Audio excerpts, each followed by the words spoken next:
A jet sliced across the pale Namibian dawn, its engines roaring like a secret being dragged into the open. Inside, 512 American nationals sat in silent engineers, aid workers, consultants, and a handful of diplomats. Some were confused, others defiant. None of them believed this was really happening. Yet, on the runway of Jose Katako International Airport, President Netumbo Nandi-Ndaitwah stood with folded arms, her gaze firm, as the final passenger boarded the U.S. military charter that would take them home. The message was unmistakable. Namibia was no longer a playground for anyone's quiet violations. For decades, visa overstays, extended missions, and unregistered NGO operations have been quietly tolerated in much of Africa, dismissed as harmless technicalities in the grand game of diplomacy. But when the new Namibian president signed the deportation orders, she wasn't simply enforcing immigration law. She was making a statement about power, sovereignty, and the hypocrisy of nations that demand order abroad while exploiting disorder elsewhere. The footage leaked within hours. A grainy video, filmed by an airport worker, showed a convoy of white buses driving toward a parked plane under heavy security escort. Within 24 hours, the clip was trending across social media under one thunderous tag: #AfricaForAfricans. Western media called it an overreaction. African youth called it justice. What began as a bureaucratic decision soon exploded into a continental reckoning. From Lagos to Nairobi, students, journalists, and politicians began asking, if one African nation can enforce its laws against the world's most powerful citizens, what else might Africa be capable of? And yet, this story didn't begin on that runway. It began years earlier in the quiet corridors of power, in dusty trade agreements and quiet concessions, where sovereignty was often traded for promises that never materialized. To understand why Namibia made this decision, one must understand what the country has endured and what it represents in the larger African story. Namibia, a nation carved by colonial ambition, knows what it means to have outsiders decide who belongs and who doesn't. Under German rule, it witnessed one of the 20th century's earliest genocides, the slaughter of the Herero and Nama people between 1904 and 1908. When South African apartheid took over, Namibia became an occupied land, governed by laws written in a foreign tongue, for foreign benefit. Independence in 1990 brought hope, but also the long shadow of dependency. The IMF, the World Bank, and bilateral partnerships that often dictated more than they delivered. For decades, the West saw Namibia as a stable, predictable country that followed the rules, even when the rules were unfair. But Netumbo Nandi-Ndaitwah, the veteran diplomat who rose through Namibia's liberation movement, had a different view. She believed that stability without dignity was submission. In her first address to Parliament as president, she said, "A nation cannot be sovereign on paper and subservient in practice. Our visas, our laws, our borders, these are not decorations. They are declarations." Her words sounded symbolic then, but 6 months later, when her administration published a report revealing that hundreds of foreign nationals, mostly Western contractors, were working illegally under expired visas, the symbolism turned into confrontation. The report exposed how a network of development missions had quietly embedded themselves across the country's energy, mining, and tech sectors, operating with minimal oversight. Many of these operations were tied to NGOs and private firms linked to U.S. and European interest companies that promised capacity building, but often extracted data, resources, and influence. When the Ministry of Home Affairs issued compliance notices, most ignored them. They assumed, as always, that the matter would resolve diplomatically. They were wrong. In late August 2025, the president convened a closed-door meeting with her cabinet. The footage, later leaked by an insider, shows her speaking calmly but firmly. If we cannot enforce our own laws, then we have already surrendered our independence. This is not about America or Europe. It is about us. The decision was made. On September 1st, the deportation orders were signed 512 foreign nationals, all in violation of visa or labor laws, were to be removed within 10 days. Among them were senior consultants from defense-related projects, staff from private intelligence firms, and even a few individuals with dual-use research backgrounds, the kind that blur the line between civilian and strategic interests. Washington called it a diplomatic misunderstanding, Windhoek called it the law. When the U.S. Embassy requested an emergency meeting, the Namibian government refused to delay the process. The deportations proceeded. As planes took off, foreign media framed it as a mass expulsion. But inside Namibia, something deeper stirred a sense of collective pride not felt since the independence era. Crowds gathered in Katutura, waving the national flag and singing old liberation songs. Graffiti appeared overnight across Windhoek. Respect our laws like we respect yours. In those few days, Namibia, often overlooked on the global stage, became the center of an ideological storm. For many Africans, this wasn't about visas anymore. It was about dignity, about decades of development partnerships that often left African nations indebted and dependent, about laws that Western countries enforced with iron fists at home, but dismissed when abroad. A popular Namibian columnist wrote, "They deport us when we overstay. They fine us when we err. They imprison us when we falter. But when they break our laws, we are told to be reasonable." That era is over. Across the continent, voices began to echo the same sentiment. Ghanaian economist Kwame Boateng described Namibia's act as the first domino in a new moral order. South Africa's youth movements called it the day Africa exhaled. But not everyone celebrated. Western analysts warned that the move could jeopardize international investment. Some African elites quietly agreed, fearing diplomatic backlash. Yet, for millions watching online, it felt like a long overdue declaration of equality in a world still tilted by historical imbalance. It wasn't the act of deportation that made history. It was a refusal to apologize for it. As one commentator put it on Pan-African radio, for the first time, an African leader didn't blink when the world stared back. And that's where our story truly begins, not with the deportations themselves, but with what they revealed about power, perception, and the shifting tides of a continent rediscovering its voice. The dust hadn't even settled over Hosea Kitako International Airport before the headlines began to roll in. Namibia expels Americans without noticed diplomatic shockwaves in southern Africa. Washington reviewing relations with Windhoek amid mass deportation. A new face of defiance in Africa. On Western television, the framing was predictable, a misguided populist move by a nationalist regime. Yet on the streets of Africa, it was something else entirely. In Nairobi, activists projected the Namibian flag onto the walls of the U.S. Embassy. In Accra, students marched with banners that read, "Law is not selective." On social media, African users flooded timelines with messages of pride and relief. The story resonated because it wasn't just about foreigners breaking immigration laws. It was about who gets to decide what justice looks like. In Windhoek, the president remained silent for 3 days. She let the noise play out. Then, in a televised address to the nation, she finally spoke. The camera captured her seated behind a modest wooden desk, the Namibian flag to her right, the Constitution to her left. Her words were measured not fiery, not defensive, just calm authority. "We have respected every nation's sovereignty," she said. "We ask only that ours be respected in return. If Namibian citizens overstayed in New York or Washington, they would be deported swiftly and publicly.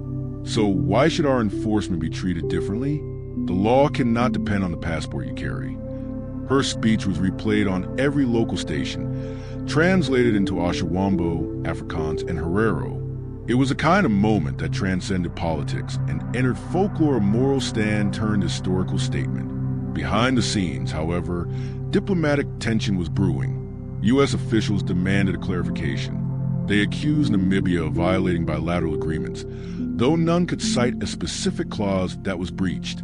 In truth, the Americans were more stunned and angry, shocked that a country once considered compliant had drawn such a visible red line.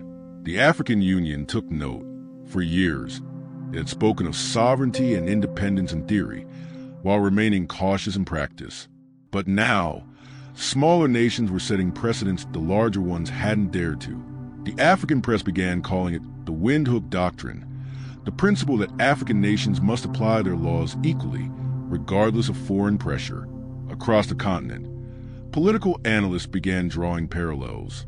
They recalled how Burkina Faso under Ibrahim Traoré had defied Western military influence, how Mali and Niger had broken ties with the French, and how now Namibia, country without major military or economic leverage, had chosen to assert power through law and legitimacy. It was quiet rebellion through procedure, and it worked. In Washington, debates erupted across the political spectrum.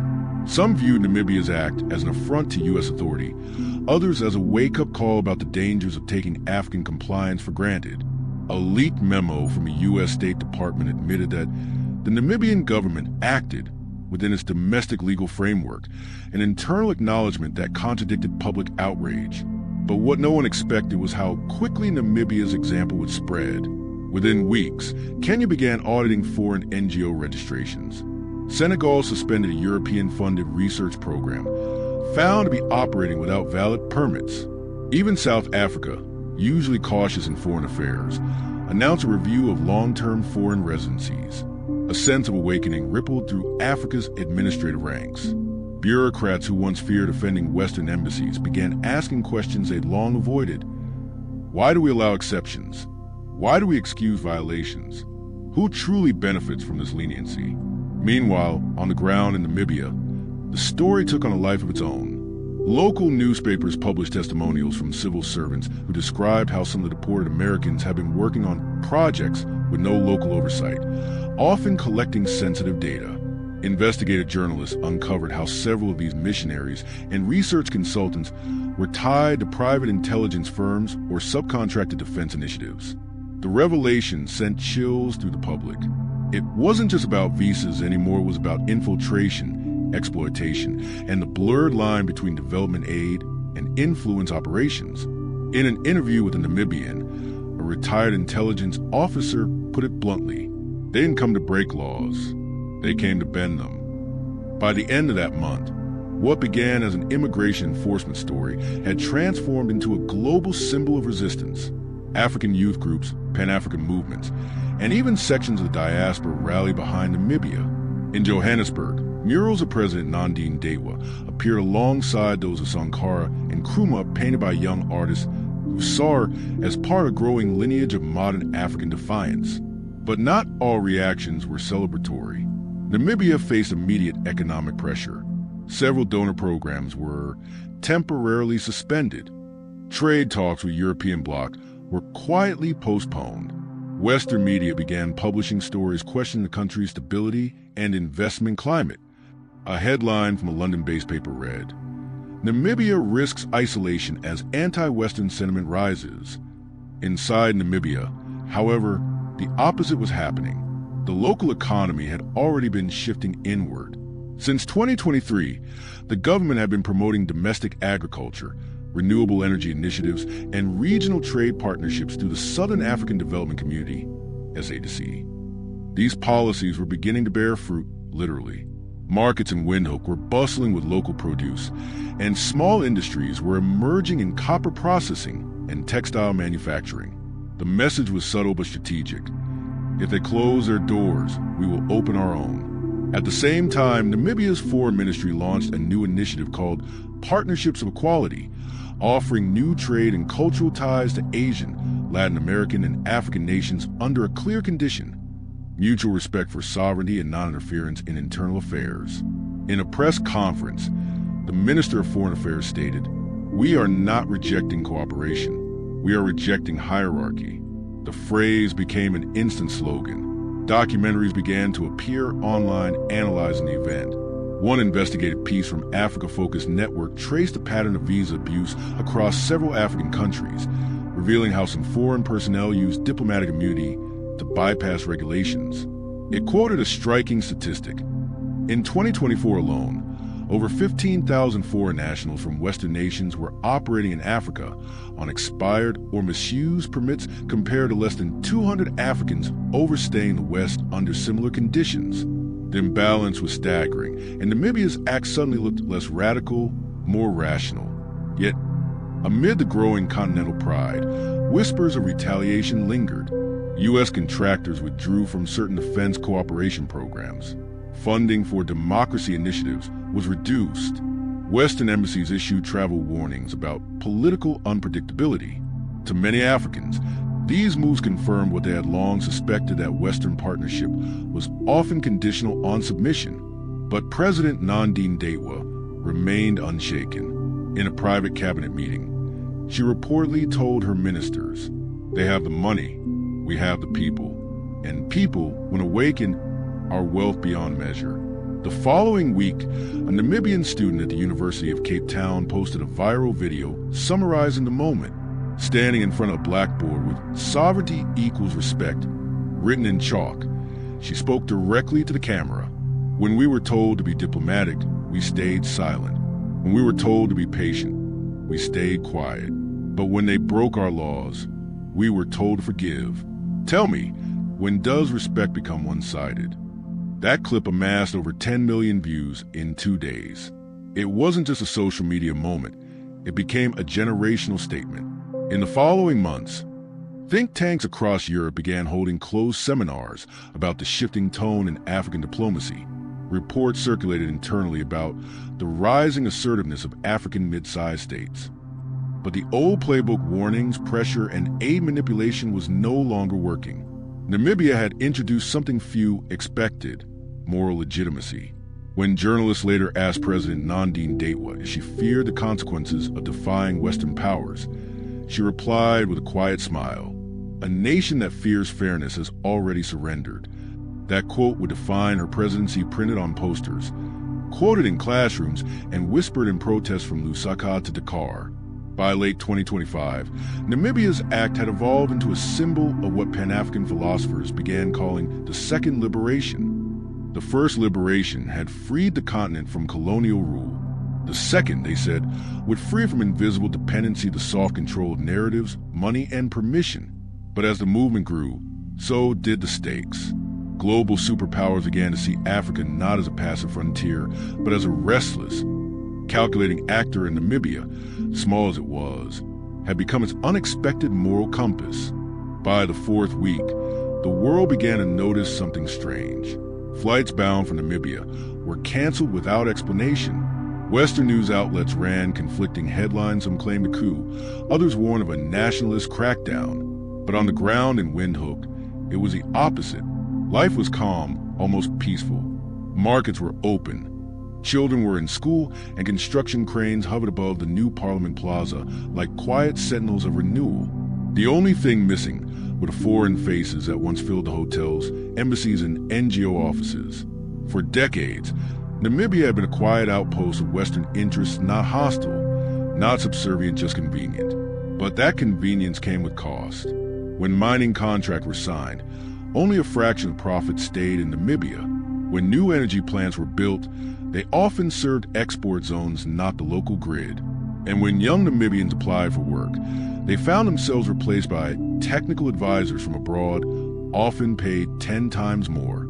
President Netumbo Nandi-Ndaitwah didn't just deport people, she disrupted a system. And the ripple spread faster than anyone expected. Within days, social media in neighboring countries exploded. Hashtag Africa for Africans trended from Ghana to Tanzania. Students shared clips of Netumbo's speech with captions like, "We are not against the world, we are for ourselves." In Dakar, protesters marched carrying signs that read, "If Namibia can do it, so can we." It was more than nationalism, it was identity reclaiming itself. For years, Africa had been told that open borders for the West meant progress. But for many Africans, it only meant open doors for exploitation and closed opportunities for citizens. Inside the African Union headquarters in Addis Ababa, a confidential emergency meeting was held. 27 heads of state joined virtually. Behind closed doors, they discussed what many had whispered but never dared say aloud. If the West could create the International Criminal Court to try African leaders, then Africa could create the International Tribunal for Migration Justice to hold the world accountable for its double standards. Imagine the irony. For years, African citizens have been detained, deported, and humiliated across airports in Europe and the U.S. And now the same countries protested when their own nationals face the same treatment in Africa. That double standard became the heart of the debate. One Namibian diplomat famously said during the summit, "Respect is not a gift, it's an exchange." You treat us as equals, and you will be treated the same. Her words echoed across the continent. But behind the scenes, not everyone was pleased. Foreign investors froze billions in aid and development loans. The IMF issued a subtle warning about unfavorable investor climate, and Washington quietly recalled its ambassador for consultations.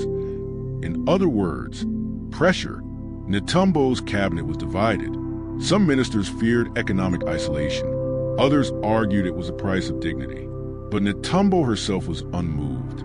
In a televised address that night, she said, "If sovereignty could be sold for a loan, then it was never sovereignty to begin with." That single line became a continental slogan. Murals appeared in Accra, murals in Nairobi, T-shirts in Cape Town, all bearing her words. Then came the turning point. Leaked documents from within the Namibian Immigration Office revealed that several of the deported Americans were not aid workers or consultants, as claimed, but private military contractors and intelligence officers operating without legal clearance. Suddenly, the narrative shifted. What had seemed like an overreaction was now self-defense. The discovery ignited fury. Across African capitals, lawmakers demanded investigations into similar covert presences. Kenya, Uganda, and Zambia launched reviews of foreign-operated training centers. Even South Africa, long considered diplomatically neutral, issued a statement backing Namibia's right to enforce its laws without external intimidation. It was as if the continent had been waiting for a spark, and Namibia had provided it. In Washington, journalists pressed the White House for comment. Officials downplayed the crisis, calling it a misunderstanding. But analysts weren't fooled. They saw something much deeper: the erosion of Western soft power in Africa. A senior intelligence officer told a closed Senate committee, "Africa is no longer the battlefield, it's the judge's bench, and we might be the ones on trial." And he was right, because within 6 months, the African Union ratified the ITMJ Charter, the International Tribunal for Migration Justice. Its mission: to investigate unlawful foreign interference in African migration, economy, and sovereignty. The proposal was symbolic at first, until Namibia, Ghana, and Senegal agreed to fund it independently, rejecting Western grants. For the first time in history, Africa wasn't asking permission, it was setting precedent. The founding ceremony of the International Tribunal for Migration Justice didn't look like much at first glance. No grand stage, no Western dignitaries, no red carpet, just a plain marble hall in Windhoek, with flags of African nations lined shoulder to shoulder from Morocco to Mozambique, from Nigeria to Namibia. Each flag stood not as a symbol of state, but as a signature of unity. President Netumbo Nandi-Ndaitwah stepped to the podium, flanked by her vice president and the AU commissioner. Outside, tens of thousands gathered, chanting, "Africa must judge itself," their voices rising like a heartbeat across the capital. Inside, the silence was reverent. When she began to speak, her voice carried not only through the hall, but across history itself. "For too long," she said, "our dignity has been treated as a visa stamp valid only when approved by another nation. Today, we reclaim it. We are not closing our borders. We are opening our eyes. If justice is truly global, then Africa must sit at the table not as a guest, but as a host." Her words drew thunderous applause. And just like that, the world's newest court was born, a court that answered not to Washington or Brussels, but to the people of Africa. Its first act was bold. It launched an inquiry into foreign interference in African migration systems, tracing the financial and political influence behind aid agencies that quietly shaped immigration policy, citizenship, and labor markets across the continent. Then came investigations into illegal mineral exports disguised as development assistance. Every report pulled back the curtain further. Western governments dismissed it as theatrics. But behind the scenes, diplomats were rattled, because this wasn't just Namibia. Anymore, it was Africa with a voice. Ghana pledged $30 million to expand the tribunal's reach. Nigeria offered cybersecurity experts to protect its data. Burkina Faso volunteered to host the next summit on African sovereignty in trade and migration. For the first time in modern history, Africa wasn't reacting to global order, it was redefining it. Meanwhile, Global media tried to reframe the story. They called Netumbo radical, uncompromising, unpredictable. But African media called her something else: mother of enforcement. She had done what no one before her dared. She made the law mean something, even when it hurt. But the story didn't end there. Within a year, the tribunal exposed a network of shell companies in Mauritius, Seychelles, and Dubai, funneling billions from African natural resources into Western accounts. The revelation caused outrage. Leaders from Angola, Mali, and Tanzania suspended contracts and froze foreign-held assets. Suddenly, the tide had turned not just politically, but psychologically. You could feel it in the music on the streets. You could see it in the art murals of Netumbo, painted beside Kwame Nkrumah and Thomas Sankara. You could hear it in the classrooms, where teachers told their students, this is the age when Africa stopped asking for permission. And yet, Netumbo herself remained humble. When asked in an interview what victory meant to her, she replied, "Victory? No, there's only responsibility. We are not fighting against the world. We are fighting for the truth of who we are." In the months that followed, her policies reshaped Namibia's identity. Foreign companies now had a partner with local cooperatives. A national youth service was launched training citizens in law, technology, and diplomacy. Immigration was restructured to ensure mutual respect, no more open-door exploitation, no more one-sided treaties. By the time the UN finally responded calling for a dialogue on mutual migration standards, the momentum had already shifted. Namibia had inspired something irreversible. In Lagos, students drafted a Pan-African Mobility Act. In Addis Ababa, the AU renamed its annual assembly the Congress of Continental Sovereignty. And across the ocean, diaspora communities in Atlanta, London, and Paris began raising funds for African-led development, rejecting the language of aid, replacing it with a language of equity. The revolution wasn't televised. It was digitized, streaming through every African phone, whispered through every village radio, sung in every classroom. A new consciousness was spreading, not of rebellion, but of restoration. As one Namibian journalist put it, "We have been called the third world for too long. Now we're the first to wake up." And so the story comes full circle. What began as a deportation order, a bureaucratic act, became a declaration of identity, a message to every superpower, every multinational, every policymaker. Africa is no longer a backdrop to someone else's story. It is the author now, and as the credits of this new era roll forward, the question remains, will the world listen? Will it adapt to a future where Africa sets its own terms, writes its own laws, and defends its own dignity? Or will it resist clinging to a world that no longer exists? That answer will define the next century, not just for Africa, but for all of us. Because as Netumbo Nandi-Ndaitwah said on the night she signed the tribunal charter, justice is not a border, it is a mirror. And today, the world must look at itself. If this story moved you, share it. Discuss it, debate it, because stories like this, real or imagined, remind us that sovereignty isn't a slogan. It's a living promise.